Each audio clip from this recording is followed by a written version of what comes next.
814空战以来的3个多月中，中日两国空军殊死搏击。被称为中国空军4大天王的高志航、刘粹刚、乐以琴、李桂丹，先后为抗战杀敌，折戟殉国。虽然日军也损失飞机230架，飞行员被击毙327人，但中国空军仅有的不足300架飞机，几乎毁损殆尽。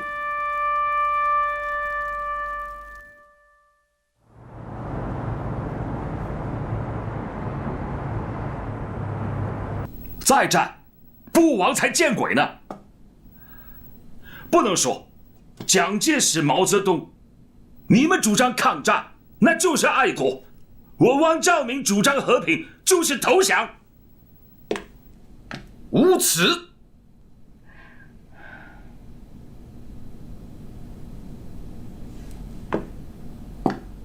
这种人，竟然当了10几年党主席，还讲一套汪汪大言，真是给党国丢脸啊！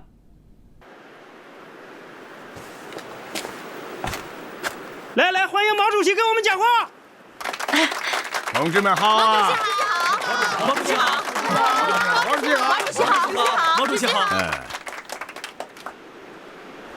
！9队的同志们，你们成立了救亡师，这是一个不大的举动，但是它的意义很重大。我们要做的事情就是救亡。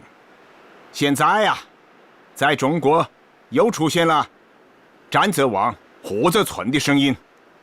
投降的论调无论说的多么冠冕堂皇，其实质还是投降。这是敌人阴谋在抗战阵线内的反应。这种危机啊，是严重存在的，我们必须充分注意，不让亲日派得手其间。全国上下应该立刻放弃任何与日寇和平苟安的希望与估计，唯有坚持民族统一战线，抗战到底，坚决打倒日本帝国主义，才是全国人民现阶段唯一的总目标。打倒日本帝国主义！打倒日本军阀！打倒日本帝国主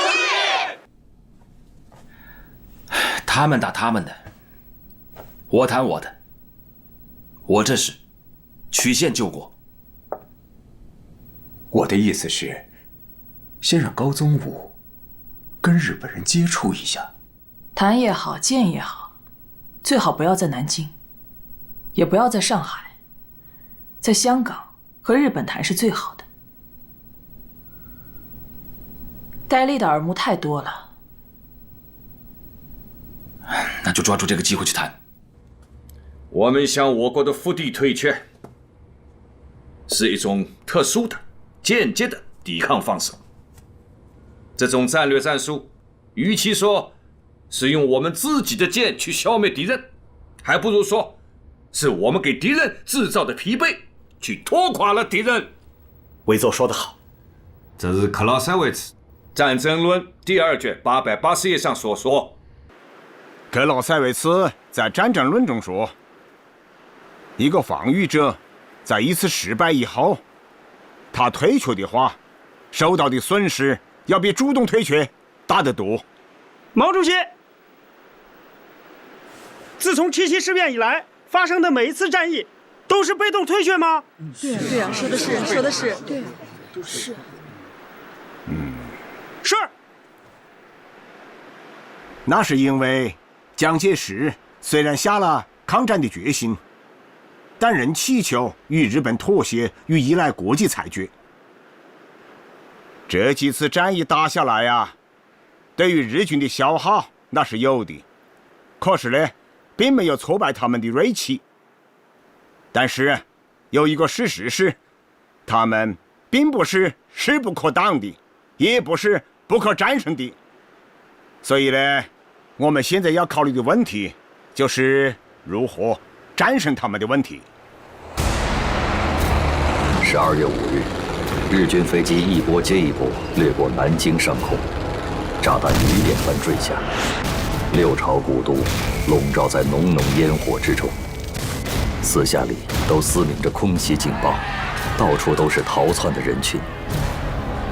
数以万计的南京市民在轰炸中流离失所，只能涌进国际安全区去寻求庇护。喂，唐山镇遭到攻击，芜湖怎么样？是不是还在我们手里？喂，听到吗？什么情况？喂。柳川平助率领的中路日军已经抵达栖霞山、汤山、淳化一线的外围阵地。牛岛真雄和国旗登率领的南路日军进入芜湖，距离南京城下只有100多公里。狄州立兵率领的北路日军沿长江一路西来，直逼栖霞山。面对来势汹汹的3路日军，中国军队第74军防守南路，第66军防守中路，防守北路的则是第83军。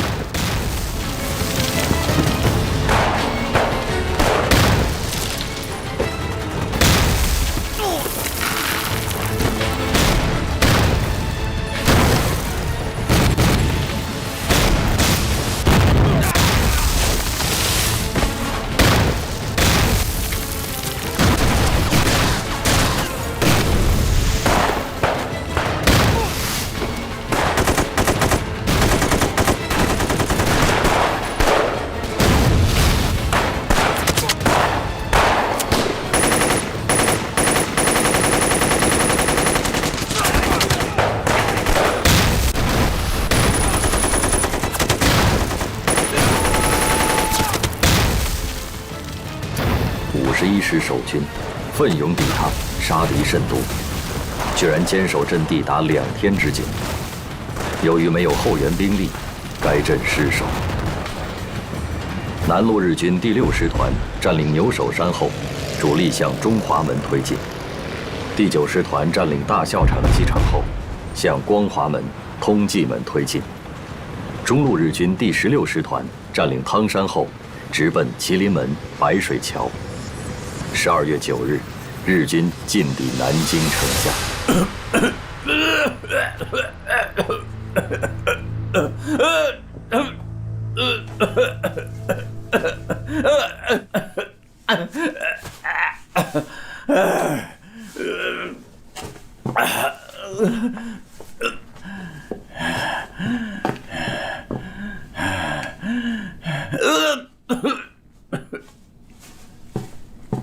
司令官殿。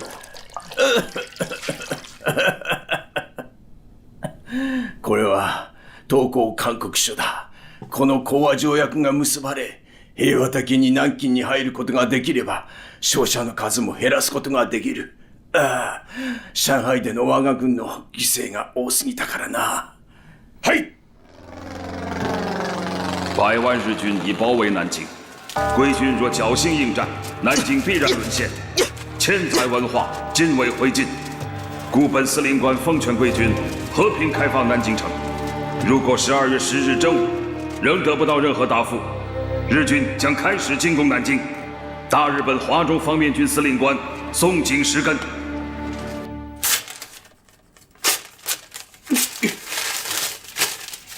我既然向委员长立了军令状，就是松井石根站在我的面前，我也不投降。还是那句话，是与南京城共存亡。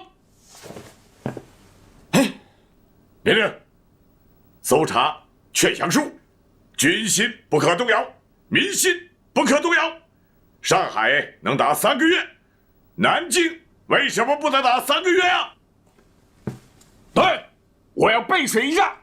命令：所有船只由司令部统一调拨，关闭所有码头，任何人及部队没有命令不得渡江，违者就地正法。是。司令官殿、司令官殿、もし中国軍が投降を受け入れるならば、今双方の代表が中山門に着いたはずです。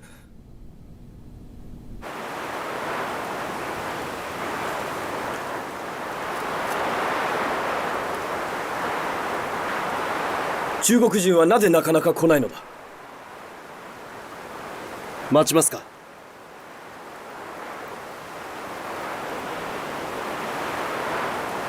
あと10分待て。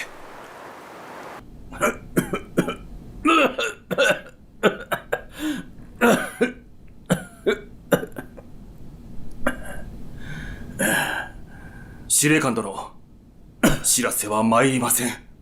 もう1時間も過ぎております。司令官殿。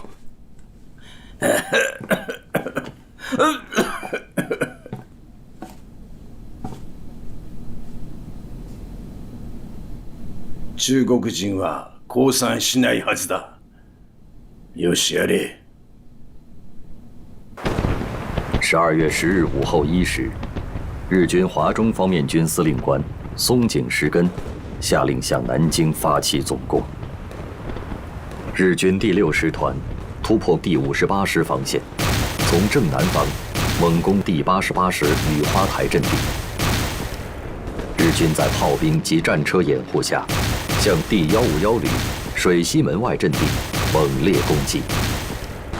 日军第16师团步兵第33联队在重炮掩护下，向紫金山顶峰发起攻击。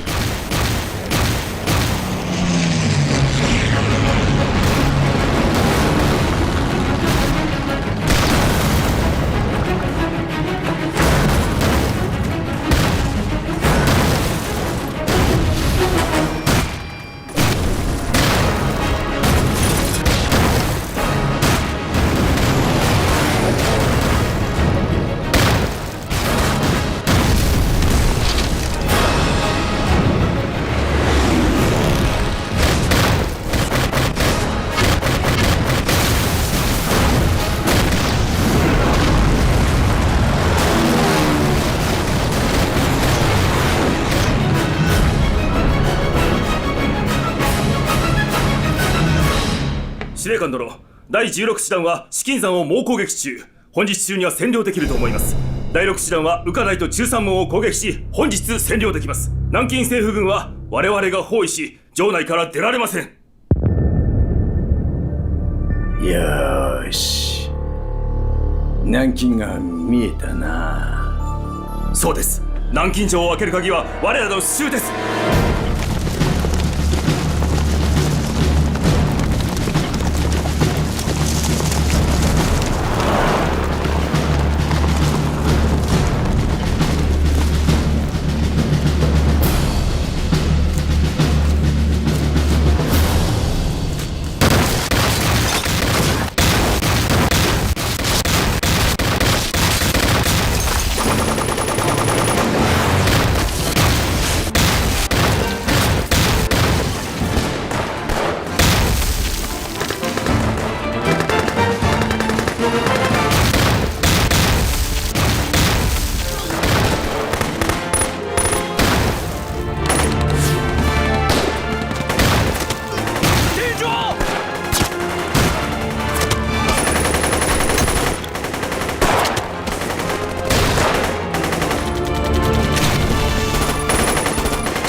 12月12日，日军突入中华门、中山门。这一天，日军5个师团对南京城廓阵地以及南京城垣的攻击达到了疯狂的白热化程度。中午前后，日军攻破中华门，第88师被迫撤出战斗。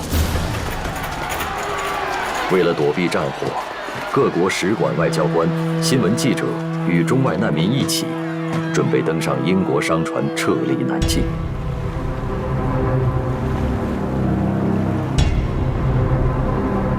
南京から逃げ出した難民船のようであります。難民？敗走してきた軍隊ではないのか。南京の前線に連絡しましょうか。間に合うものか。砲兵に直ちに砲撃命令だ。南京から逃げ出す船は全て阻止せよ。大佐殿、この船は外国船のようです。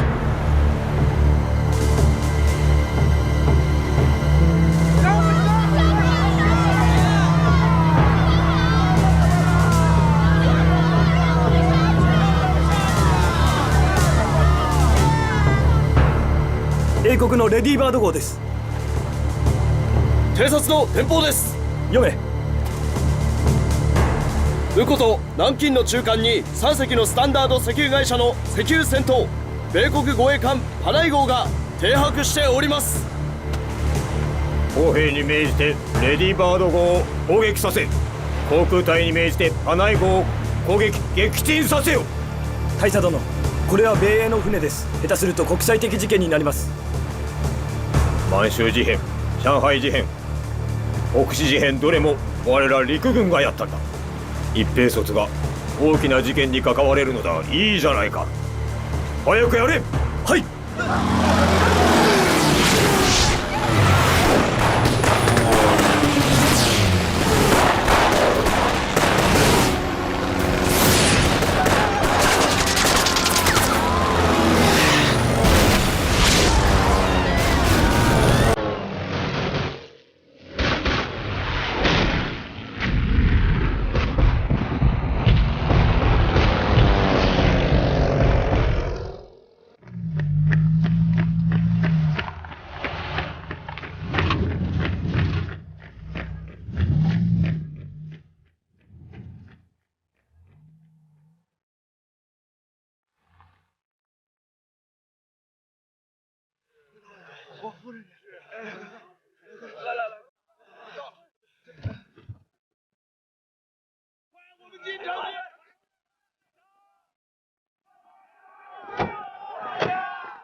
怎么都撤下来了？这艘船他们先撤了，我们左翼也被敌人给占了。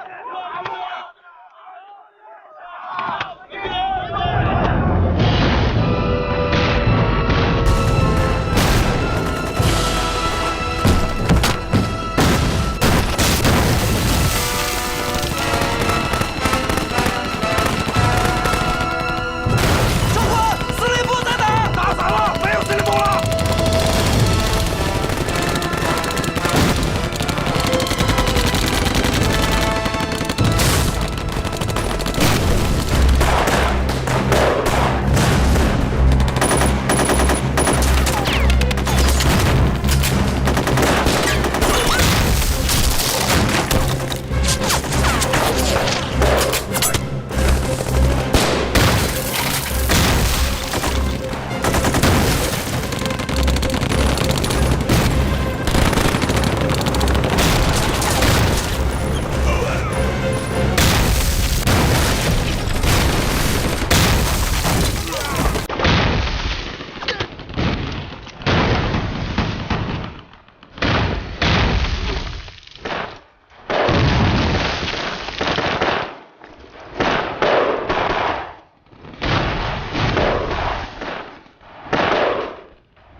委座手谕：扬州顾祝同总司令急转南京唐总司令，罗留副总司令，首都如情势不能久守时，可相机撤退。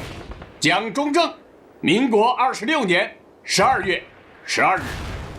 现在我宣布撤退命令：今天晚上8点，部队开始撤退，除宪兵、特种兵，卫戍司令部由下关码头撤退，其他主要部队从中华门、中山门开始突围。长官，那是日军的正面，恐怕不成。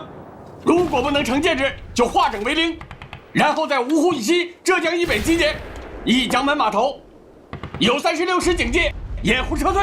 是，不服从命令者射杀无论。是，陈一吧。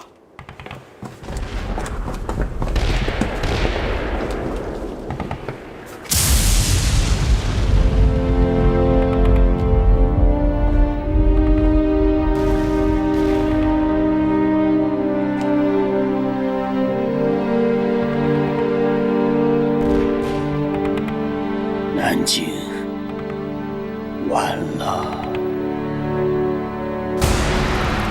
日军相继占领水西门、通济门、光华门，南京各重要屏障相继失守。1937年12月13日，日军第6师团浩浩荡荡地涌进了早已在炮击中洞开的中华门，侵略者登上早已千疮百孔的古老城垣，金陵城头飘起了太阳旗。苦守了2周的南京保卫战结束，南京沦陷。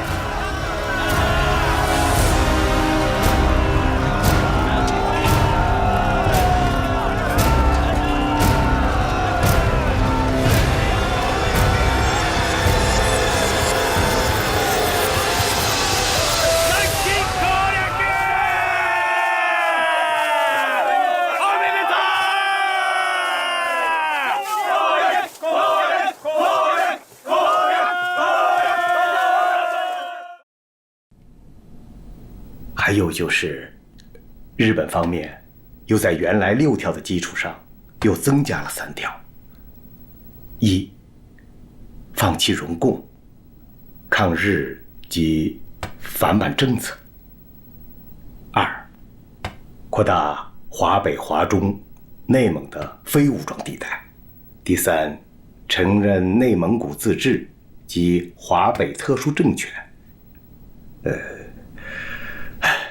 并保证出兵。那么现在一共是9条了。这些个条件是这些年日本未能得逞的老调调。为内蒙古自治，实际上就等于扩大了华北不驻兵的区域。在华北战场啊，他们打不走我们八路军，而且我们会越打越大。还有啊，他们要求改善关税，实际上就是他们要求降低日货的进口关税，把更重的负担扔给我们中国人。毛主席，您认为国民政府会是什么态度？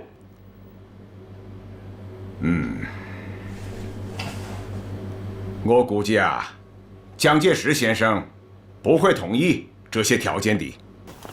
可是汪精卫和他的团体虽自称低调，却一直与抗战高唱反调，大肆鼓吹战必败、和未必大乱的投降言论。我们共产党人一定要站出来，将这种顽固论狠狠地驳一驳。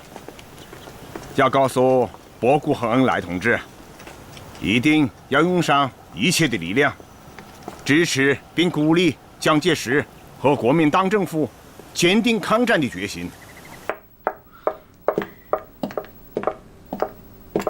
赵明，有大事了。汪主席，日本朋友捎给我们一个消息，这是日本刚刚做出的决定，他们将马上通知中国政府，帝国军队在攻陷南京后，仍然会给中国国民政府最后反省的机会，可以继续等待。帝国政府期待能够与中国政府真诚合作，建立新的政权。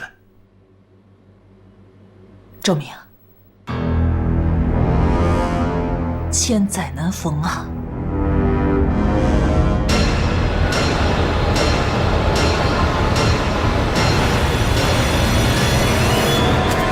俺の命令を伝え。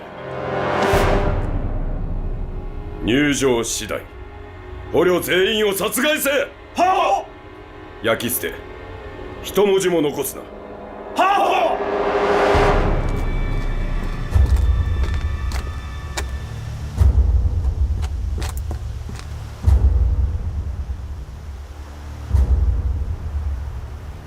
城内に残った敵を粛清せよ。おとなしく従う者が平民、従わない者は敵だ。は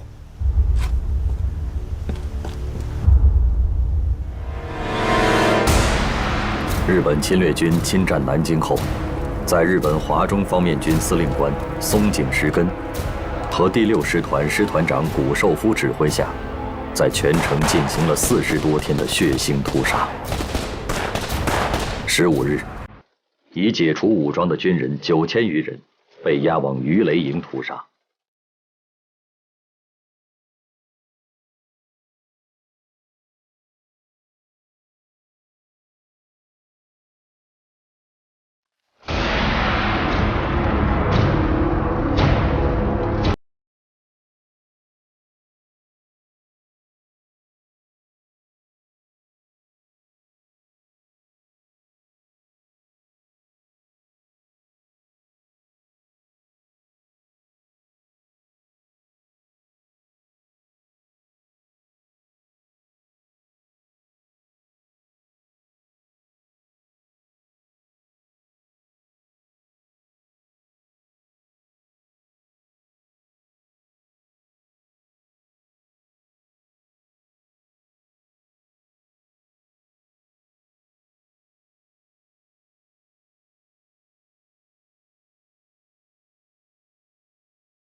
日军疯狂的强奸、屠杀，惊恐万分的女人和孩子们纷纷涌入安全区，最多时超过1万人。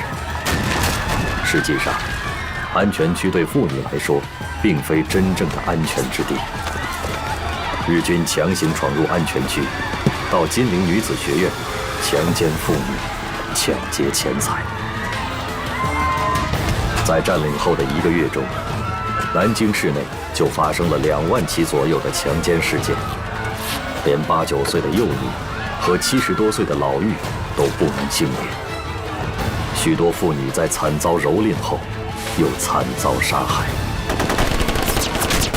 日军暴行的高潮从1937年12月13日攻占南京开始，持续了6周。在大屠杀中，有30万以上的中国平民和战俘被日军杀害，约2万中国妇女遭日军奸淫，南京城的1/3被日军纵火烧毁，南京城变成了人间地狱。而这场惨绝人寰的大屠杀，成为了人类文明史上最黑暗的一页。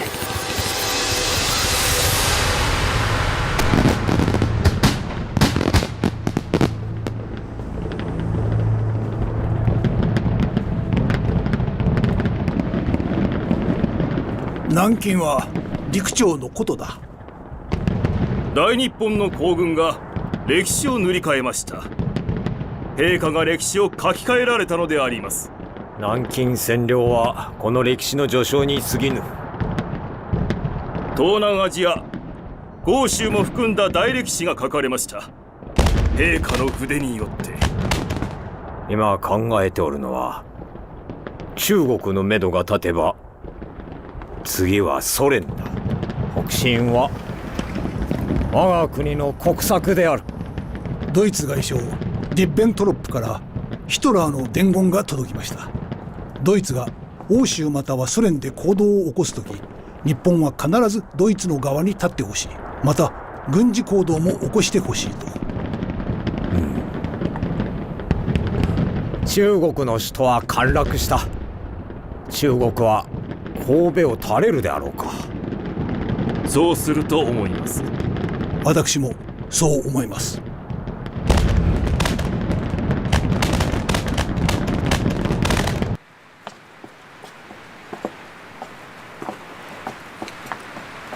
来来来，都把这个挂起来啊！这行吗？都挂往这儿挂成吗？这样呢？来，过来，来这边去，往上点，往上点。哎，好。李侍卫，李侍卫，啊，在。拿过来，拿过来。你这是要干什么呀？回您的话，这都是吉冈运用挂吩咐的。今晚全城各处必须燃放庆贺烟花，连皇宫也不能例外。再举高点。哎，好。李侍卫。在。皇上怕吵闹，还是把他们拿远些放吧。是。赶紧的，快点，快点，赶紧拿走，拿走，别惊着皇上了。快点，这边。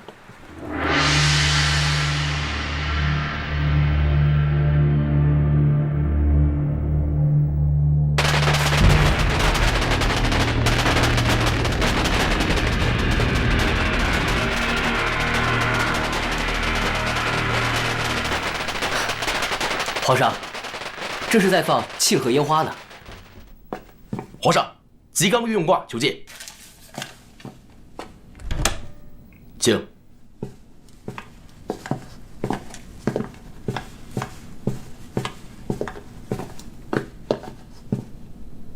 皇帝陛下。皇帝陛下。大日本皇軍が南京を陥落。これほどめでたいことはありませんので、皇帝陛下には明日、天照大神にお参りしていただきます。我已经发去贺电了。祝電はすでに送りました。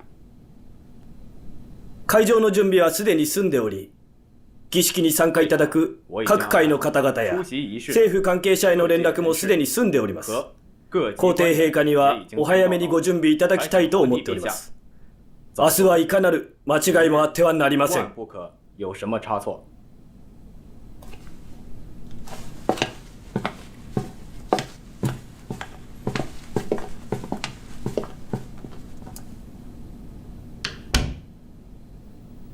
天照大神是个什么东西？这天照大神是个女的，据说是日本天皇的始祖，也是神道教的最高神灵。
夫人，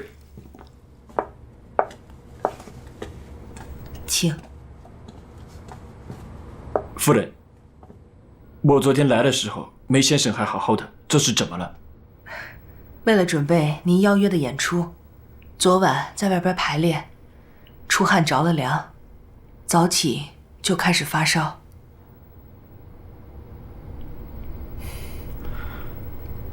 对不起，想让11年前在东京的盛况再现于中国南京，看样子，家父这个心愿要落空了。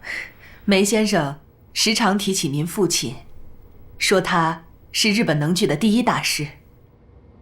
当年家父带着能剧团，跟梅先生合演了一曲《霸王别姬》，堪称经典。夫人，夫人，您看。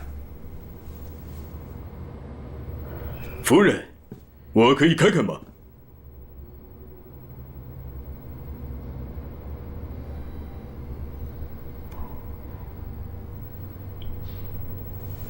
？39度5。森田さん、これで歌えますかな？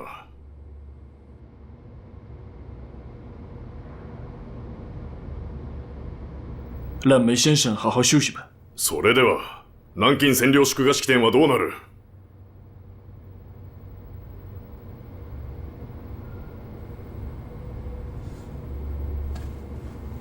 梅先生，希望您能早日康复。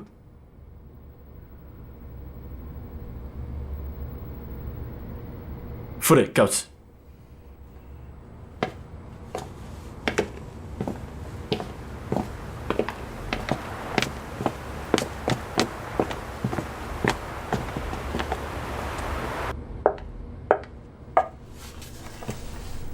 吴大夫，不会烧坏了吧？不知道，好人打上一支盘尼西林都会烧个2、3天呢。梅先生已经连打了3针了，我佩服他的骨气。为了不给日本人唱戏，他是豁出命去了。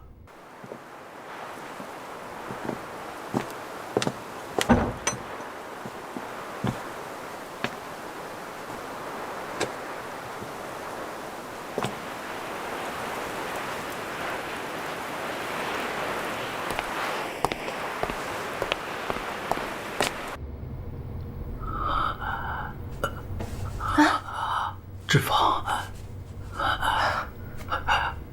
给我水，水，来，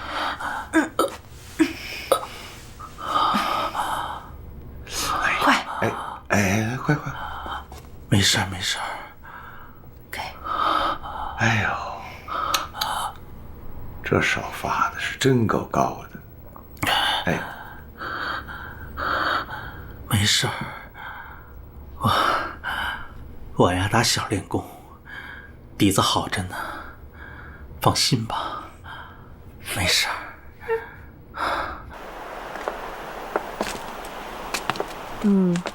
But it's general knowledge that the capital of Nanjing is occupied by Japanese. The Chinese will yield and bend. 日本占领了首都南京，是不是意味着要亡国啊？日本人想通过占领首都来逼我屈服，坚持抗战，首都一定会夺回来的。正义和非正义的较量，历来都是以非正义的失败而告终啊。再说了，他们日本国就这么大一个地方，侵略中国却是东边要打，西边他也要打。你说他能不失败吗？ They're destined for failure. Seems my husband was right. He said that Mao Zedong is very charismatic and outspoken. 他说他先生说您很有魅力，讲话特别有煽动性。你的丈夫是一个很优秀的人才， Your husband is an exceptional man. 他把中国介绍给了世界。我看你也可以继续他的作用嘛。 I believe you can 可以把中国南京实现以后中国人民的态度告诉给全世界。中国一定会打下去的。 We will continue to fight. 只有一句话，中国人绝不会低下头，反而会把自己的胸膛挺起来的。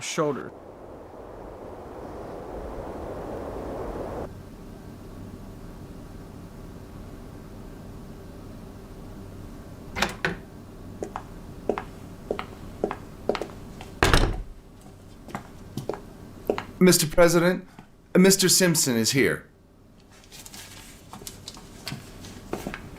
Did you see the newspaper? The attack on Nanjing is really outrageous. I've got something much more shocking than this newspaper. Oh? This is a documentary film which is popular in the U.S. recently, Mr. President. What is it about? You remember the Panay incident? When the Japanese sank our warship that was evacuating civilians from Nanjing. The Japanese claim that their pilot mistook our warship for a Chinese warship. That's pure Japanese bullshit. This tape clearly shows the face of a Japanese pilot facing the eye-catching logo on our ship. This was a premeditated act. How dare the Japanese attack American vessels on the Yangtze River? But 300,000 people were massacred by the Japanese in Nanjing. We must take substantive action against them. Immediately lodge a protest against Japan. Tell them we expect a specific explanation about their actions. So for now, we just acquiesce to all their evil acts. I've always said war is a plague. Americans do not want to be involved in war. The Japanese make me nervous. The important thing now is the Japan market is critical to the American economy. So what do we do now? In order to maintain peace in the Far East, we may need to take substantive action. Not just aid the Chinese morally. What shall we do? In the current situation, it's too early to take any action. When will America take the threat of Japan seriously? America is not ready for a war with Japan. As long as Japan does not act recklessly, I will take actions to minimize the risk.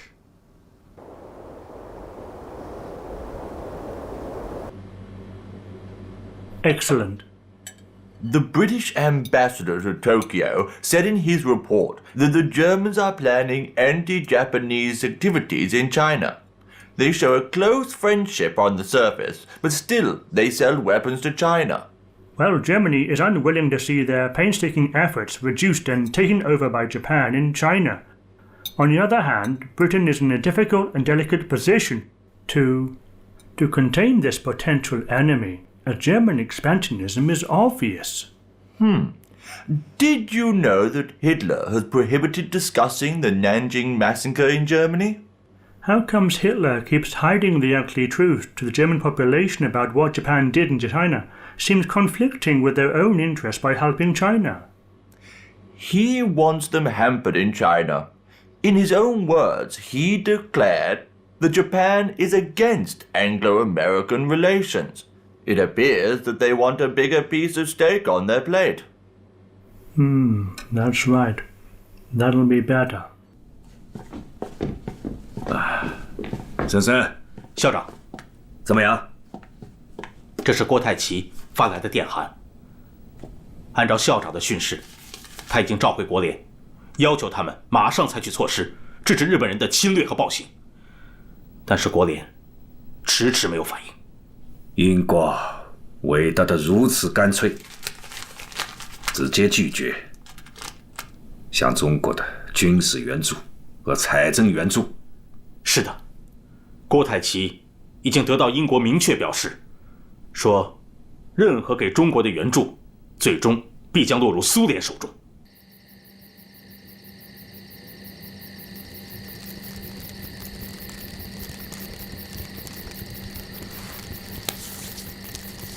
首先，我们要完成这次部队的集结。在叶挺和项英同志回来之前，有些工作我们可以先搞起来。好，我们虽然已经通知大家到皖南歙县来集中，但由于南方各地的红军游击队原先分散在8个省、14个地区、40多个县，再加上地方反动武装的层层阻挠，说实话，咱们部队集结起来真的是困难很大。到目前为止，国民政府其实只给了新四军一个空的番号，除了宣布叶挺为军长之外，其他有关编制、装备、补给和指挥机构等问题都还没有下文，许多工作很难开展。新四军是共产党的队伍，蒋介石他支持要干，不支持我们也要干。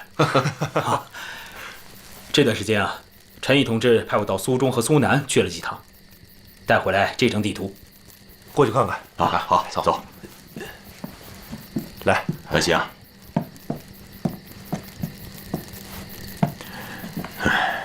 大家请看，这是苏南的茅山地区，它是一片起伏不大的丘陵，向外可以辐射到镇江、句容、丹阳和金坛。但是这地方除了几座小山之外，大多是平原啊，怎么能打游击战呢？我观察过，这一带啊是平原水网地形，虽然平坦，但河道交错，敌人通常只能通过几条公路来回运动。但是红军没有在平原打游击的经验，而且中央指示也是开展山地游击战，这件事是不是再考虑一下？从军事上看，如果新四军东进江苏，挺进茅山，不仅可以在沪宁铁路和京杭公路之间建立敌后抗日根据地，还可以威慑南京、芜湖和镇江的日寇，这无疑是在敌人的心脏插下了一把锋利的尖刀啊！说得好，东进，新四军一定要东进。我们要学会在平原开展游击战，因为只有这样，新四军才能真正成为共产党在南方的战略队伍。因为只有这样，我们才能打造一支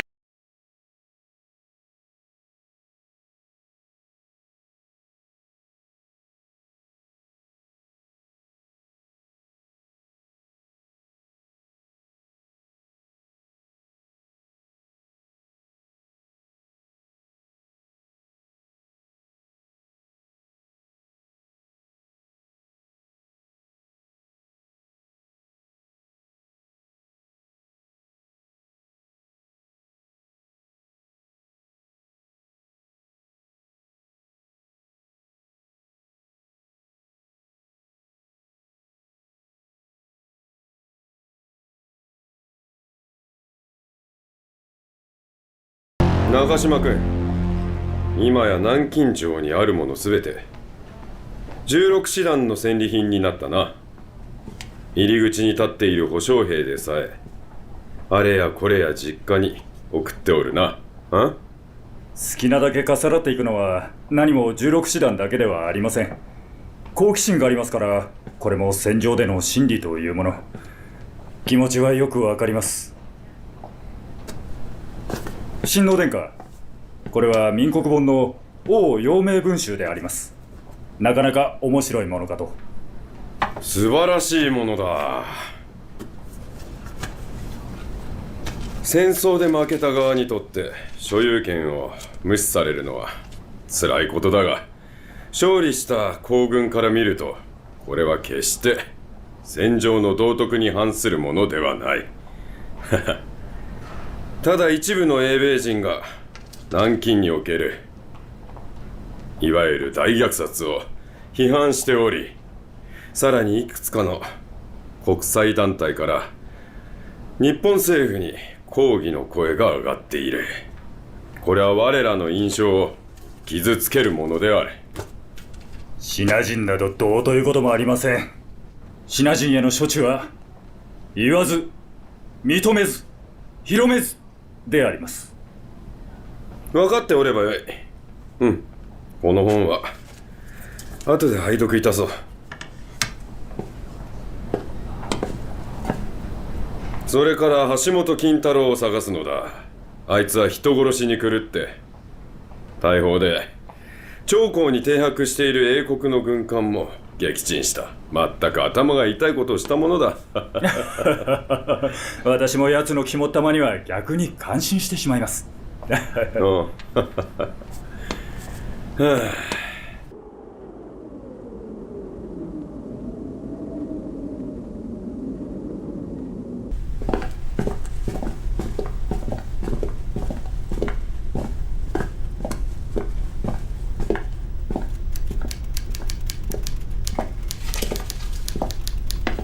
尊敬的斯大林同志，这是蒋委员长让我转交给您的信。中国政府希望苏联对日作战。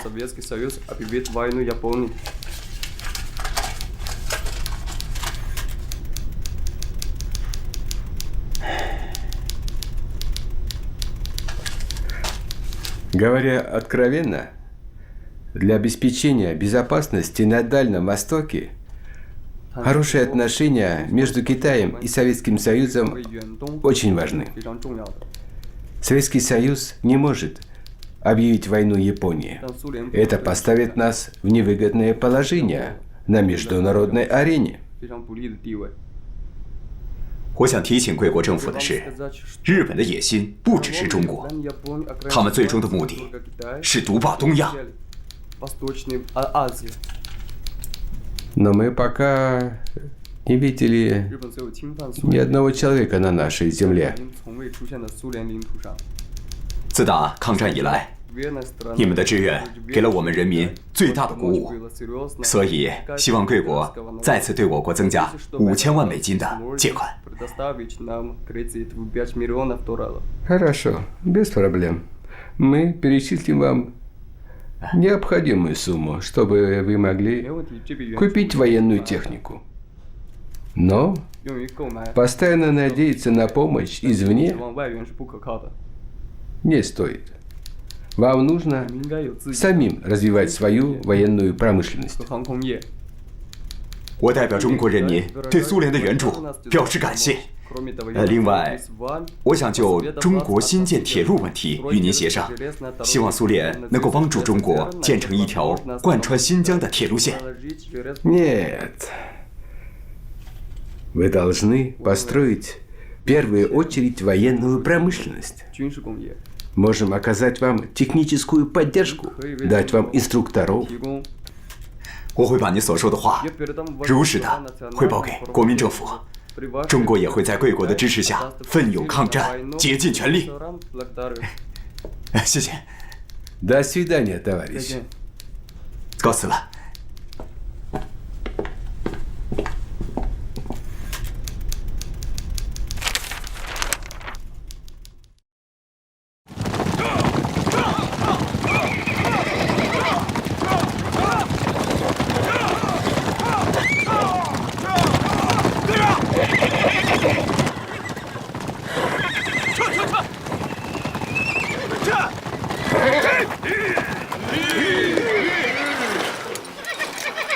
警卫团呢？警卫团怎么没来啊？别喊了，警卫团被鬼子打散了。这帮该死的小鬼子，搞了个突然袭击。报告，前面的汾河渡口已经被日军堵死了，我们无路可退了，长官。别慌，慌什么？一直往那个方向，翻过几条山梁，到山里面就安全了。 长官，那边可是八路军的地盘啊！现在管什么8路9路的？走，赶紧撤！下马！撤！快撤！快撤！地图不能丢，电台也不能丢！快！你们还背着那点银元干什么？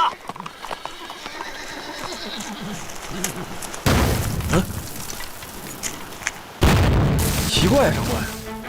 好像是有人在替我们阻击日军。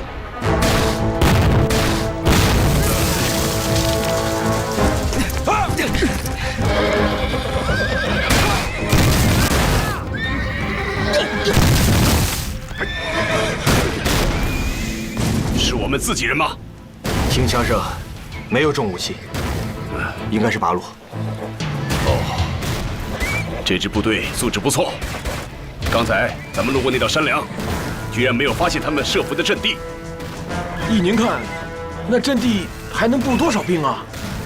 这么点大的阵地，最多能布置1个连。1个连？嗯，那可撑不了多久啊！长官，咱们还是赶紧撤吧，您的安全要紧啊！走，走。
长官，前面就是进山的路了，到了这里我们就安全了。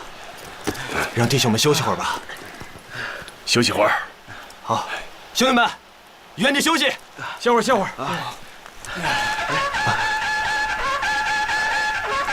真是支好部队啊！都打到这个时候了，还能搞反冲锋，难得呀！估计也拼得差不多了。这个连呢，完了。啊，去查查，那是谁的部队？我要嘉奖他们。长官，你看，那边有情况，有人来了。望远镜。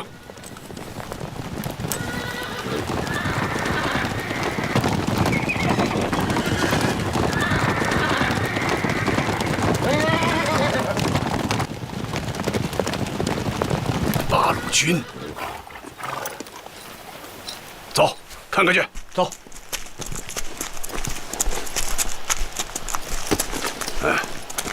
好样的！八路军115师686团312连长王永禄向你报告，我连奉命实施阻击掩护，现已完成任务。这是你们遗留的马，还有那些包裹。啊，好啊。部队的伤亡情况怎么样？我连伤亡16人。哎，刚才那阵冲锋号是怎么回事？连长看见你们已经进入了安全地带了，就让我吹冲锋号。冲锋号一响，大家一起喊杀。鬼子以为我们要冲锋了，赶紧退下去开炮。他们不会想到，等他们的炮弹落到阵地上的时候，我们早就已经撤出了山头。这是游击战术，我们人少，装备差，对付鬼子也只好用这种办法。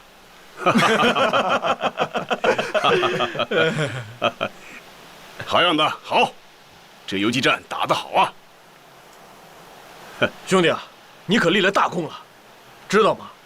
站在你面前的这位，可是咱们2战区魏副司令长官魏立煌将军。我知道。哦，你知道啊？我参军后打的第1仗，当时的战斗口号就是“消灭第10师，活捉魏立煌”。哎，那一仗，我的2个哥哥都牺牲了，可惜没能抓住你。当年你想抓我，现在又为什么愿意救我呢？当年我们打你，是因为你进犯红色苏区；今天救你，是因为我们执行党的抗日统一战线。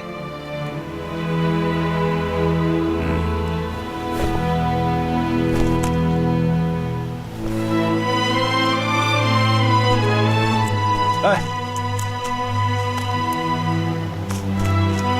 兄弟，我们想去西安，走哪条路比较好？南边和东边的汾河沿线都已经被日军封锁了。要想安全的话，往西北，过黄河走陕北，或许你们还能到延安去看一看呢。延安。请等一下。报告主席，卡尔逊先生到了。卡尔逊先生，欢迎你啊！坐坐坐，来。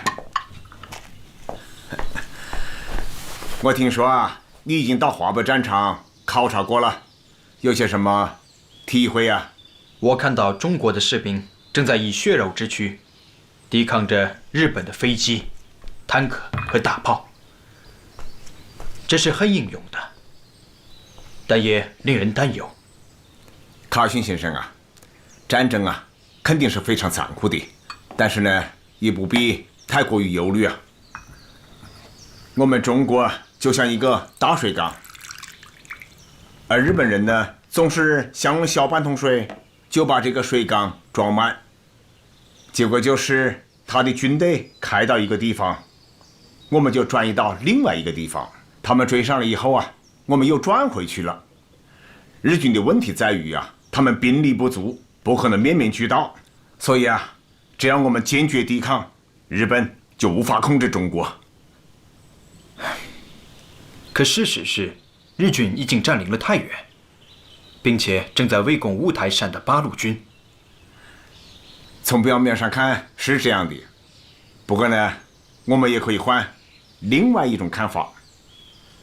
比方说，日军占领了太原，在晋东北的五台山有聂荣臻指挥的部队，晋西北有贺龙，晋西南有林彪，晋东南有刘伯承。我们占住了山西的4个角，对侵占太原的日军形成围困之势，在战略上处于激动的位置。你这个说法很有意思。还可以有另外一种围困，那就是美国、苏联和我们中国联合起来围困日本，那将是一种国际的围困呐。我个人倒是很希望会出现这样的形势。卡尔逊先生啊，我听说啊，你跟我们八路军在第1号啊活动过。这里啊有件皮衣，是我们缴获的日军的战利品，就送给你做个纪念吧。谢谢，这个礼物实在太珍贵了，我一定会告诉罗斯福总统的。哦，你会在罗斯福总统面前怎么评价我们啊？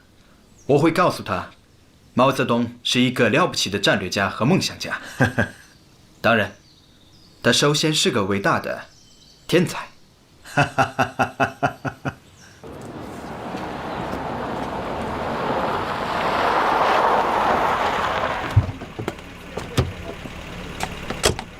哎，可农啊，孙夫人怎么样？孙夫人已到香港，一路上由李兰同志全权负责，行程十分安全。很好，转告廖承志同志和香港办事处的全体同志，保护宋先生的安全是他们最重要的工作。是，李兰同志还说，宋先生准备在香港成立保卫中国同盟，我们全力支持他。好。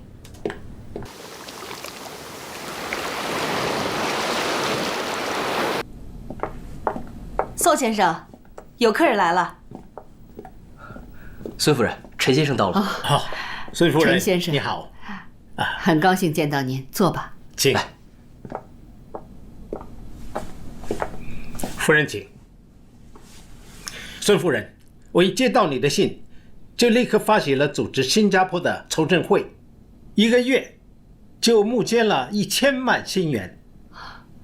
孙夫人，你看看怎么协调，把它分派给国内抗日的第一线。您辛苦了。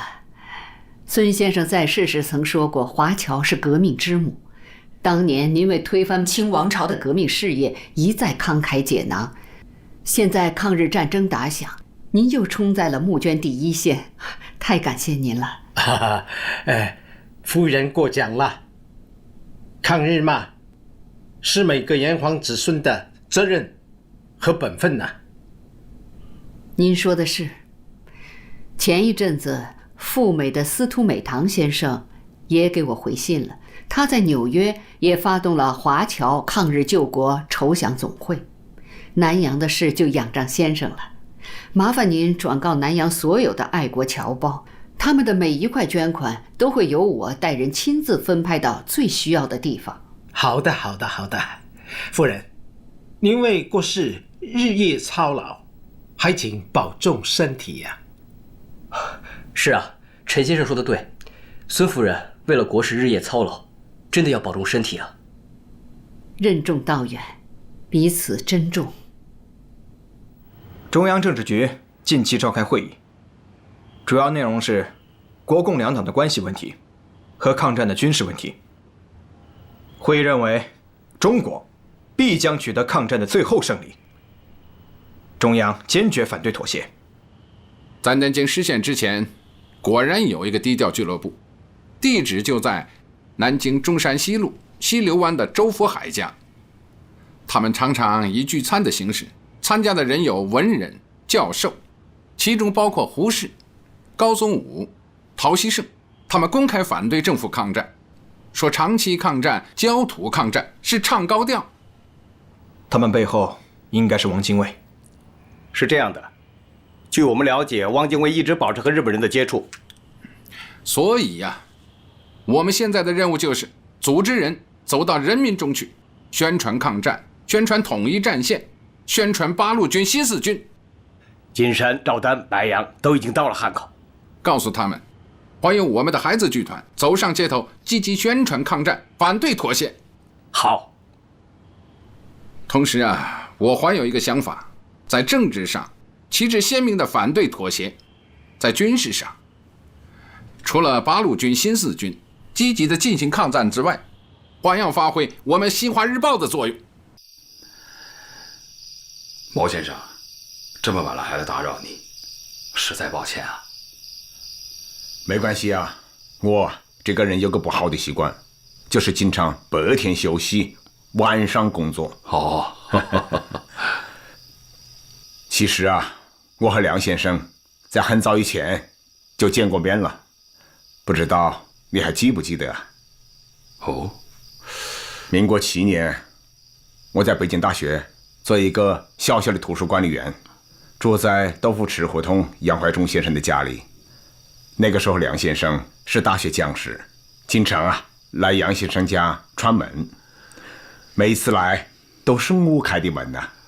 哦，是的，是的，有这回事啊！你的记性啊，真好。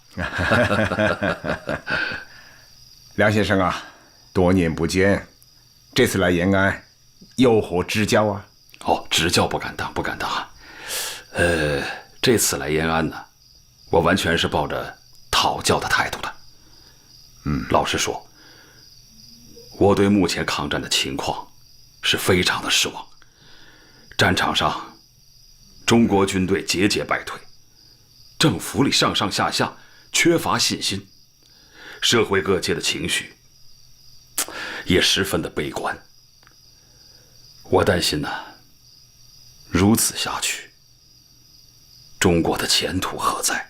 中国会灭亡吗？梁先生啊，大可不必悲观，中国不会灭亡。毛先生何以如此肯定？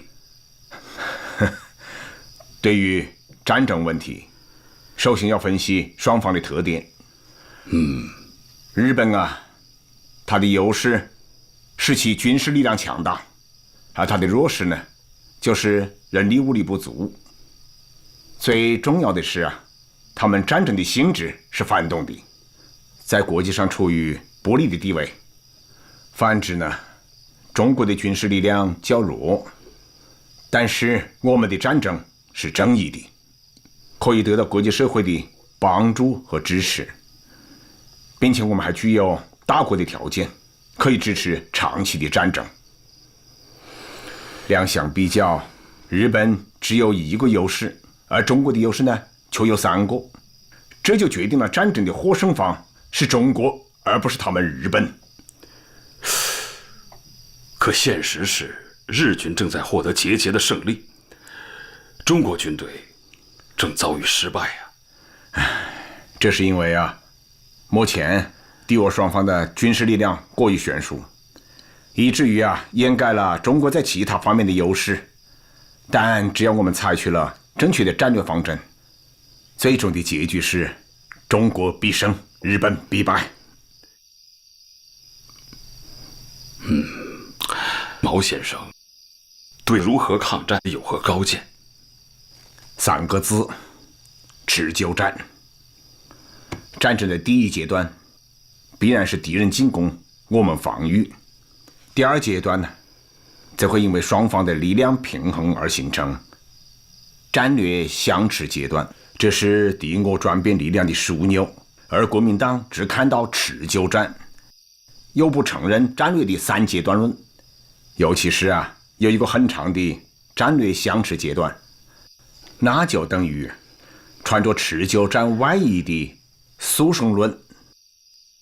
而第3个阶段将是我们发起战略反攻，迫使敌人撤退。这就是中日战争的基本趋势。这么说，中国不会灭亡，但是也不能迅速获胜。对，不能速胜。在战略相持阶段，共产党及其领导的敌后军民的游击战将上升为主要作战形式。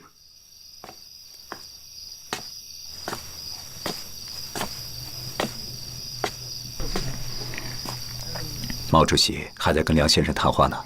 是啊，他们已经谈了4个多小时了。是吗？你这样，赶紧叫炊事班，给他们送点夜宵过去，去吧。是。可你说的游击战，究竟算是进攻呢，还是防御？是辅助的进攻，也是积极的防御。因为抗日战争的本质就是一场消耗战，而游击战则恰好是消耗敌人保存自己的最好手段。主席，工作这么久了，吃点东西吧。好，放下放下。梁先生，这既是夜宵，也可以算是早餐喽。我只吃素的。素的，全都是素的。我们可是同一战线嘛。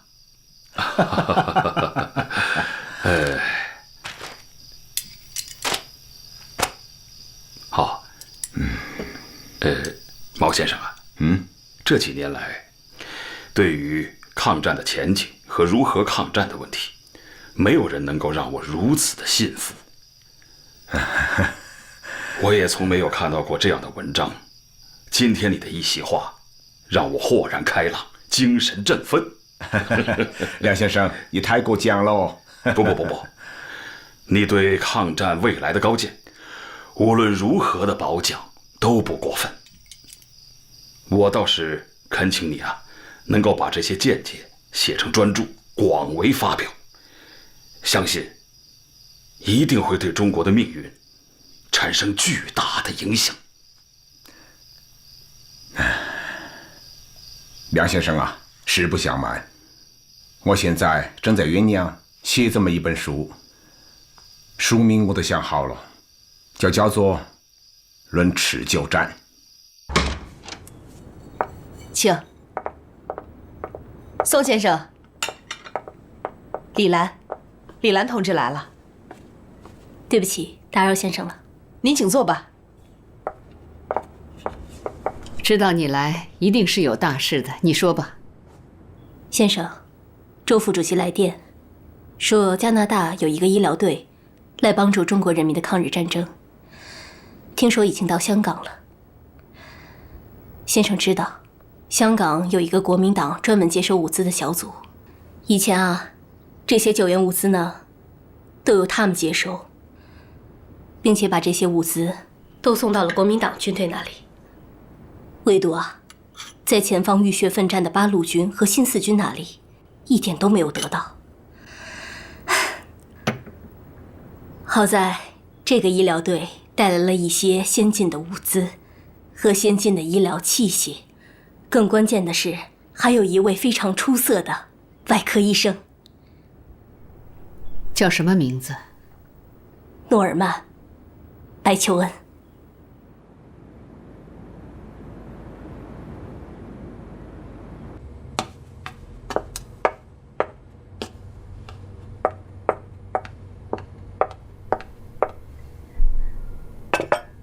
Thank you. Please, cheers. Cheers. Thank you. Cheers. Thank you all. Welcome to China, communists from Canada. Thank you. I'm surprised you know so much about me. You just came back from Canada from Spain, but you've paid attention to the war against aggression in China for a long time. That was 1931. The Japanese had just invaded China. Thank you. I didn't know much about China then. I can tell you more. Chinese are fighting. Just like the Spanish and all the other anti-fascist soldiers. I could introduce you to fight with the real soldiers if you want. It's a deal. I'll ask my trusted fellow to take care of you. Oh, I am very independent. I don't need any special treatment, thank you. Take it easy. It's not a special treatment. She is a communist, a Chinese communist. Oh? Welcome to join such a sacred war. Please tell your friends.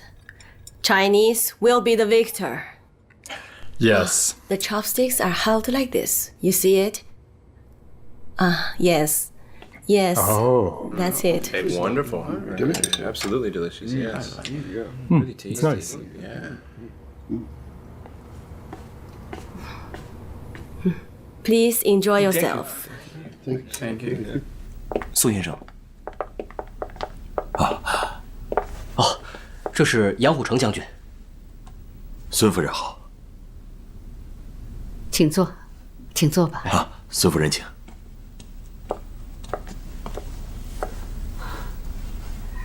请坐吧。哎，杨将军，我知道你人虽然在国外，可心早就飞回国内了。是啊，孙夫人，我哪有心情在国外考察呀？这几个月，我是天天盯着国内的战事，一直请求蒋委员长能让我回国，可他始终不答应。这次宋子文给我打电报说，让我自动回国。我想，这肯定是蒋委员长的暗示，他总算答应让我回国效力了。老蒋有没有说让您回国做什么？宋子文在香港接的我，他给我看了蒋委员长要在南昌接见我的电报，具体怎么安排，那得等见面以后再说。多事之秋啊，杨将军小心为是。杨将军，以我对蒋介石其人的了解，弄不好张学良就是你的前车之鉴。蒋委员长的为人，我心里很清楚，但现在正是用人之际，就算他睚眦必报，他也应该以大局为重吧。希望是这样，毕竟国难当头，咱们这些在香港的左联文人，也在计划成立保卫中国同盟。小潘明天去上海，就是跟这个有关。好啊，这样大家能各尽其能，何愁小日本打不跑啊？正是。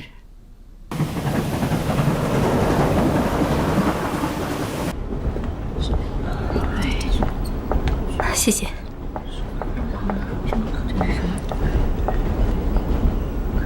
Norman Bedou。Thank you.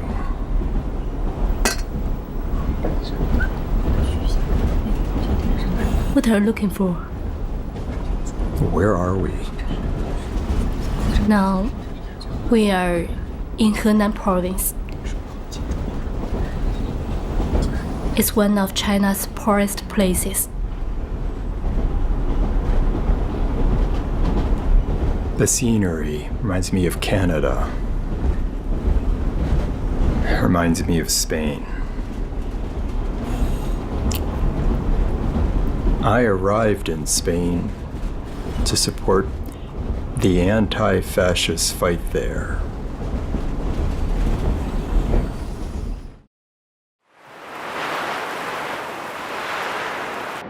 首都沦陷了，国民党也一直在溃败，全国上下一片亡国论调，在国民政府里，在国际上到处都存在。不久以前，德国驻华大使陶德曼还跟蒋介石说：“中国现在到了该结束战争的时候了。”一个国家越是妥协与悲观，就越容易遭到侵略与屠杀。反抗才是争取胜利的唯一途径。同志们，我们有4.5万同胞，而日本只有区7000万。当我们全体民众都站起来抗击敌人的时候，日本的攻势一定会由强变弱。我们离胜利也就不远了。所以呀，要问我中国的出路是什么，那就是坚决不投降，坚决抗战，绝不动摇。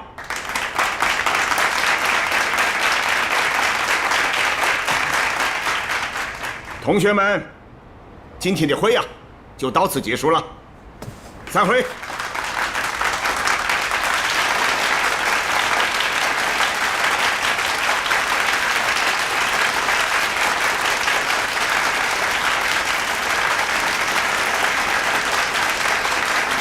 主席，哦，什么事啊？周副主席的联络员李兰同志到了。哦，他到了，他是从香港来到延安，可算是远道而来呀。是啊，他还带了个更远道的白求恩先生。哦，白求恩先生来了。好啊。戴元同志啊，我看天不太好，可能会下雪，要不把他带到我的窑洞里来？是。